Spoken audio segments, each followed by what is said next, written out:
तोलाबहादुर, तपाईँलाई हार्दिक स्वागत छ कार्यक्रम तातो प्रश्नमा।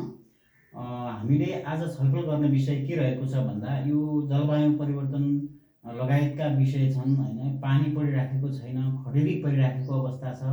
यो किन भइरहेको होला, यसका समाधानका उपायहरू के हुन सक्छन्? तपाईँले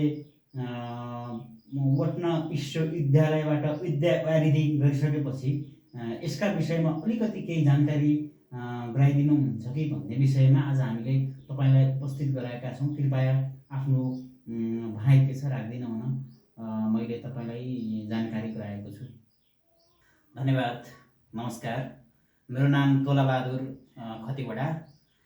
मेरो घर नेपालमा रहेको छ र मैले विगत लामो समयदेखि भारतको पटना विश्वविद्यालयबाट विद्यावारिधि सकेर यो जलवायु परिवर्तन र वातावरण संरक्षण विषयमा मैले विद्यावारिधि सकेर रिसर्चतिर लागेँ जब, अनि मैले के पाएँ भन्दा यो हाम्रा नेपालका वन जङ्गल जति पनि छन् जडीबुटीहरूलाई फडानी गर्ने, यसलाई संरक्षण नगर्ने लगायतका वन डढेलोदेखि लिएर यावत कुराहरू गरिसकेपछि यहाँको पानीको मुहानहरू सुक्दै जाने यी अभावहरू थुप्रो देखिने गरेको मैले पाएको छु। तथापि पनि हाम्रो यो रिसर्चमा यो स्पाइरल थ्योरी भन्छ हैन, यस्ता खालका स्पाइरल थ्योरी जो मेरो नितान्त निजी थ्योरी हो, त्यो स्पाइरल थ्योरी जति घुमाउरो पारामा छ त्यति नै हामीले सिधा तरिकाले अनुसन्धान गर्दा जथाभावी वन डढेलो लगाउने, वन फडानी गर्ने, वृक्षारोपण नगर्ने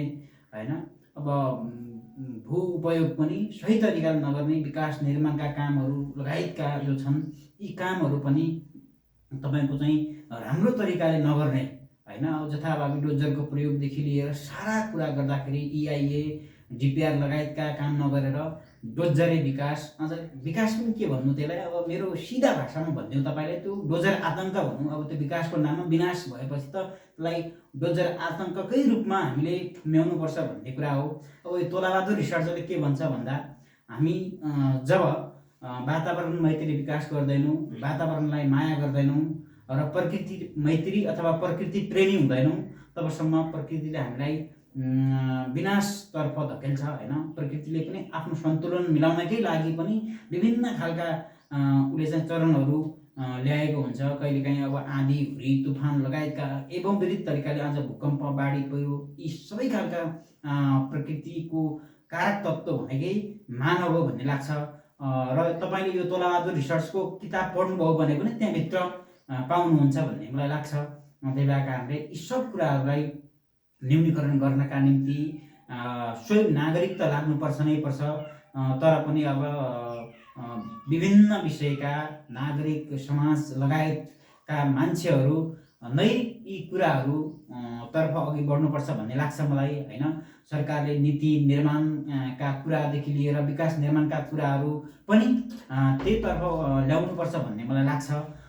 तर पनि अब यो आधुनिकताको नाममा, विकासको नाममा प्रकृतिलाई छेदन भएको छ, प्रकृतिलाई दोहन भएको छ, यी कुराहरू पनि हामीले एकदम तरिकाले अध्ययन गरेर त्यसलाई न्यूनीकरण गर्ने या व्यवस्थापन गर्ने लगायतका सबै कुराहरू हामीले गऱ्यौँ भने यो नहुने भन्ने होइन। यसलाई न्यूनीकरण गर्न सकिन्छ, तर नियन्त्रण गर्न चाहिँ सकिँदैन। किनभने प्रकृतिले नै आफै तपाईँको सगरमाथा चढ्नलाई तपाईँको साहसी काम गरेको छ, तर त्यही सगरमाथाको टुप्पोमा लिएर फोहोरहरू थुप्र्याउने काम गरेको छ भने त्यसले तपाईँको चाहिँ वायु प्रदूषणदेखि लिएर सारा कुरा गरिरहेको छ।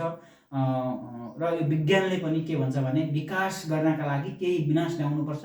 मान्छेले चन्द्रमामा रिसर्च गर्यो तर प्रकृतिलाई रिसर्च गर्न त भ्यायो, तर त्यसलाई व्यवस्थापन गर्न हामीले जानी बुझी पनि त्यसलाई सकिरहेका छैनौँ र प्रकृतिलाई संरक्षण गर्नुपर्छ भन्दै पनि हामी त्यो सकिरहेका छैनौँ। धन्यवाद।